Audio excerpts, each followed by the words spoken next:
যখন এই বাড়ি থেকে বেরিয়ে যায় না পরকিয়া করে, তখন ওকে না রেখে গিয়েছে। আর ওর নিয়ে যাওয়ার ইচ্ছেও ছিল না। ছেলেটা সামনে ফোন দেখছিল, ফোন ওর কাছ থেকে কেড়ে নিয়ে ওর মাকে ফোন করেছে, ওর মা এসছে, জামা কাপড় ডকুমেন্টস সব গুছিয়েছে, ব্যাগটা নিয়ে বেরিয়ে গেছে। কিষাণু পাশে এই সোফাটাতেই বসেছিল। সোফাটার পজিশন অন্য ছিল, কিন্তু সোফাটাতে বসেছিল, ওর সামনে দিয়েই ওর মা গেছে। সেই দিন থেকে আমি আগলে রেখেছি, আমার ফ্যামিলি আগলে রেখেছে ওকে।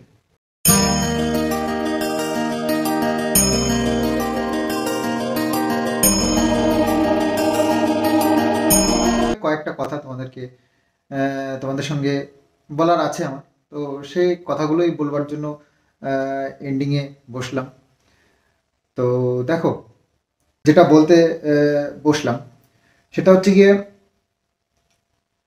আজকে সবাই আমাকে এইরকমভাবে যে কথাগুলো বলছে যে কিষাণুর যদি ক্ষতি হয়, কিষাণুর যদি কোনো কিছুতে সমস্যা হয়, তোমাদের কিন্তু ছাড়বো না, বা কিষাণুকে দেখো, কিষাণুকে ছাড়া অন্য কিছু নয়, তোমার লাইফে সব কিষাণুই।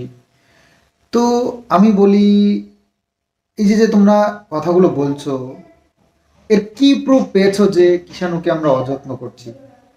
আমরা মিন্স আমার কথাই বলো, আমি কি অযত্নটা করছি ওকে?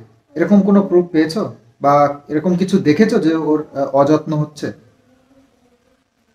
শোনো, একটা কথা বলি, ওর মা থেকে বেরিয়ে যায় না পরকিয়া করে, তখন ওকে না রেখে গিয়েছে। আর ওর নিয়ে যাওয়ার ইচ্ছেও ছিল না। ছেলেটা সামনে ফোন দেখছিল, ফোন ওর কাছ থেকে কেড়ে নিয়ে ওর মাকে ফোন করেছে, ওর মা এসছে, জামা কাপড় ডকুমেন্টস সব গুছিয়েছে, ব্যাগটা নিয়ে বেরিয়ে গেছে। কিষাণু পাশে এই সোফাটাতেই বসেছিল। সোফাটার পজিশন অন্য ছিল, কিন্তু সোফাটাতে বসেছিল, ওর সামনে দিয়েই ওর মা গেছে। সেই দিন থেকে আমি আগলে রেখেছি, আমার ফ্যামিলি আগলে রেখেছে ওকে। সেই দিনকে কিন্তু তোমাদের কারোর কথা শুনে আমি ওকে রাখিনি। আমার ভালোবাসার টানে, আমার মা বাবা ওকে ভালোবাসে, আমরা ওকে ছাড়তে পারবো না, এতটাই ভালোবাসি। আর সেই কারণেই ওকে কিন্তু আজ পর্যন্ত এরকম আগলে রেখেছি। ওর যত্ন আদি কিছুতে কম রাখিনি। ও আমার ছেলে, আমি ওকে ভালোবাসি। ওর মার সাথে ওর বাবাকে একদম গোলাবেন না। ওর মা অন্য একটা পুরুষের সঙ্গে আসক্ত হয়ে এই ছেলেকে ভুলে গিয়ে তার সঙ্গে গেছে। কখনো দুটো গোলাবেন না, আমাকে আর ওর মাকে। ওর মাকে তো ব্লগে আপনারা দেখেন, ছেলের জন্য কতটা কষ্ট পায় ব্লগে, আপনাদের কি চোখে পড়ে সেরকম কিছু?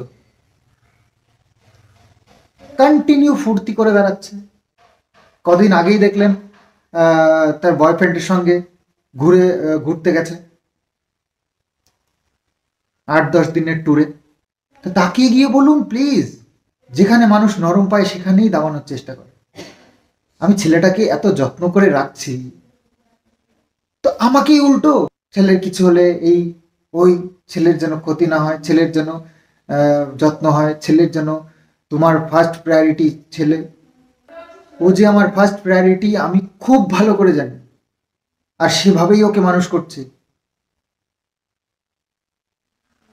তোমরা বলার পরে আমি ওর যত্ন করব, তোমরা বলার পরে ওকে আমি কাছে রাখবো, তোমরা বলার পরে আমি কেস খামারিতে লড়বো ওকে রাখবার জন্য। ভিউজের অবস্থা তো দেখতেই পাচ্ছ, কি আর্নিং আসছে, আইডিয়া তো সবাই করতে পারে, কিন্তু কোনো কেসে কোনো কমতি হতে দিয়েছি বলো? আরে আর ও আমার ছেলে, আমি ওকে ভালোবাসি, আমার পুরো ফ্যামিলি ওর জন্য জান দিতে রাজি। এই কথাগুলো আজকে বলতেও খারাপ লাগছে। আমার ছেলের জন্য আমার কতটা ভালোবাসা আছে তোমাদেরকে এক্সপ্লেন করে বলতে হচ্ছে। সেটা আজ 1.5 বছর ধরেও তোমরা বুঝতে পারো না। তো যাই হোক, আর বেশি কিছু বলতে চাই না, রাগ করো না প্লিজ। আমি অনেক দুঃখের সঙ্গে কথাগুলো বলছি।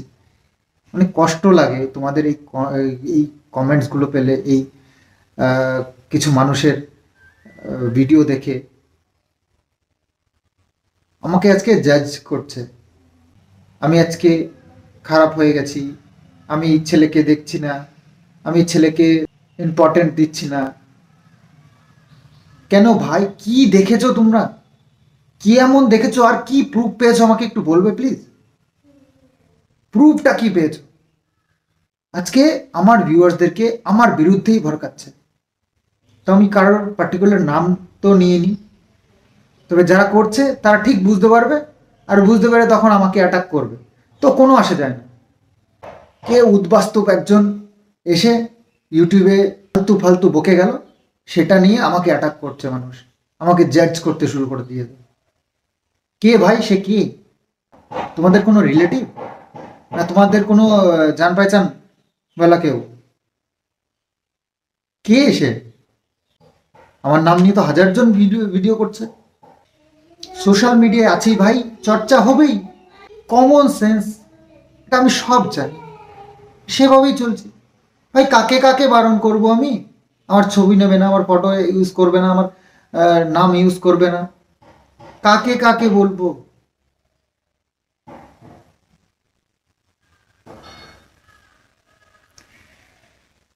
যাই হোক, আহ, খুব খারাপ লাগলো এই সব কমেন্টস, এসব ভিডিও, আমাকে সব থ্রেট করছে, কেউ কেউ আমাকে কোশ্চেন করছে, কেউ আমাকে বোঝাচ্ছে।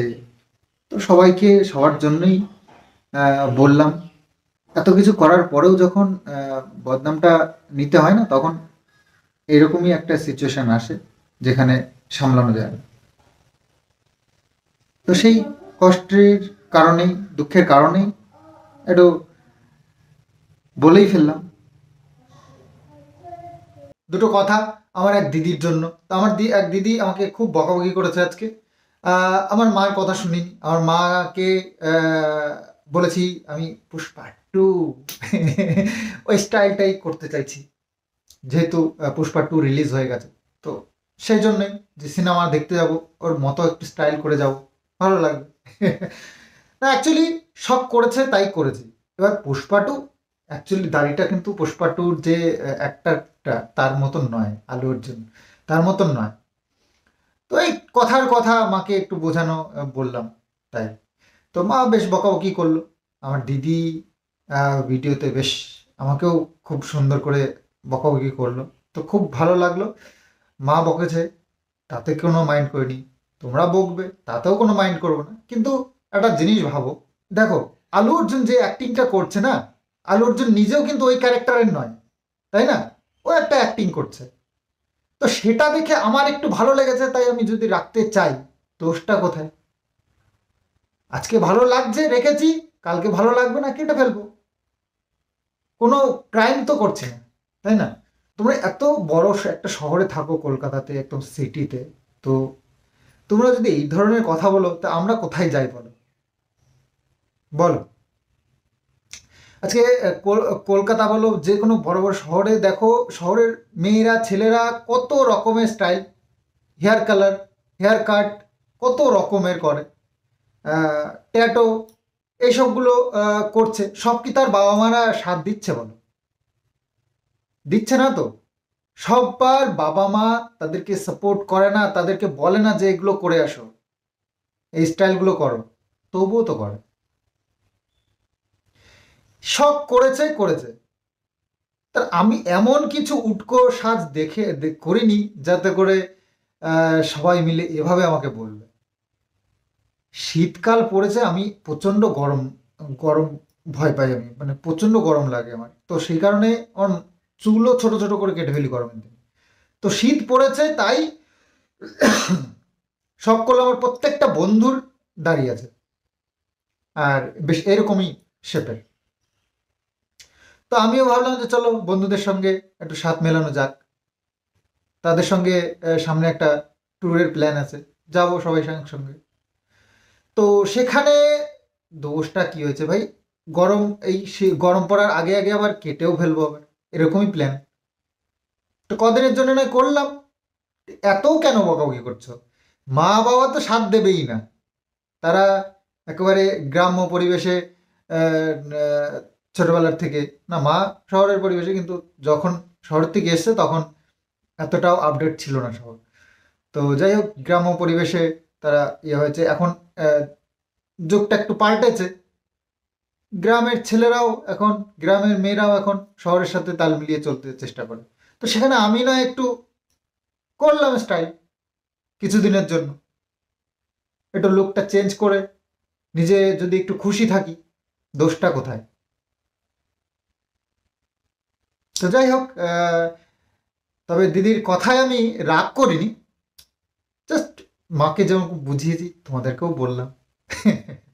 তো যাই হোক, চলো ভিডিওটা এখানেই শেষ করি। আগামী